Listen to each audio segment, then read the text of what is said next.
Kitchen. வாங்க இன்னைக்கு பன்னீர் போண்டா எப்படி பண்ணுறது பார்க்கலாம்.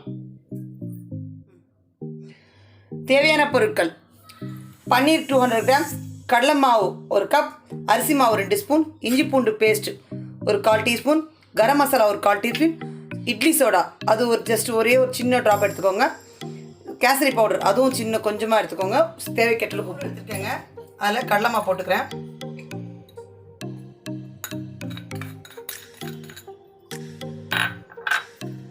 அரிசி மாவு போட்டுக்கிறேன், மிக்ஸ் பண்ணிக்கோங்க. எடுத்து இஞ்சி பூண்டு பேஸ்ட் அதையும் போட்டுக்கிறேங்க,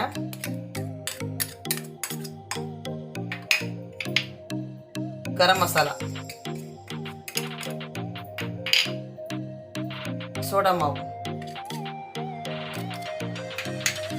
கேசரி பவுடர், சால்ட் எல்லாம் மிக்ஸ் பண்ணிக்கோங்க.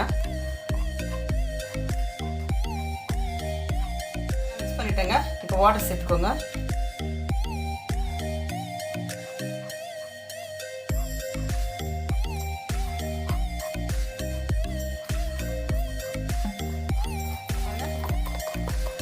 பீட் பண்ண போய் மாவு இன்னும் சாஃப்டாகிடும் உங்களுக்கு. இது மாதிரி இருக்கணும் உங்களுக்கு. எடுத்து போடுறதா ரொம்ப லூஸாகவும் இருக்கும், ரொம்ப டைட்டாகவும் இருக்கக்கூடாது. மாவு ரெடி ஆகிடுச்சு. வச்சுருக்கேன், எண்ணெய் ஊற்றிருக்கேங்க, எண்ணெய் காஞ்சிடுச்சு. இப்போ நான் இந்த எடுத்து வச்சுருக்க பன்னீர் ஒரு 4 நாளாக போட்டுக்கிறேங்க. எல்லாம் போட்டால் உடஞ்சிரும். இந்த மாவில் டிப் பண்ணி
பன்னீர் போண்டா ரெடி ஆகிடுச்சுங்க.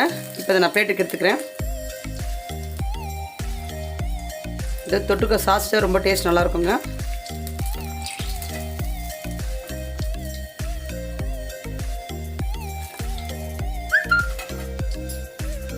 பிளேட்டுக்கு எடுத்தாச்சுங்க. சுவையான பன்னீர் போண்டா ரெடி. இந்த வீடியோ உங்களுக்கு பிடிச்சிருந்தா லைக் பண்ணுங்கள், ஷேர் பண்ணுங்கள், சப்ஸ்கிரைப் பண்ணுங்கள். மறக்காம பக்கத்தில் இருக்க பெல் ஐக்கானை கிளிக் பண்ணுங்கள்.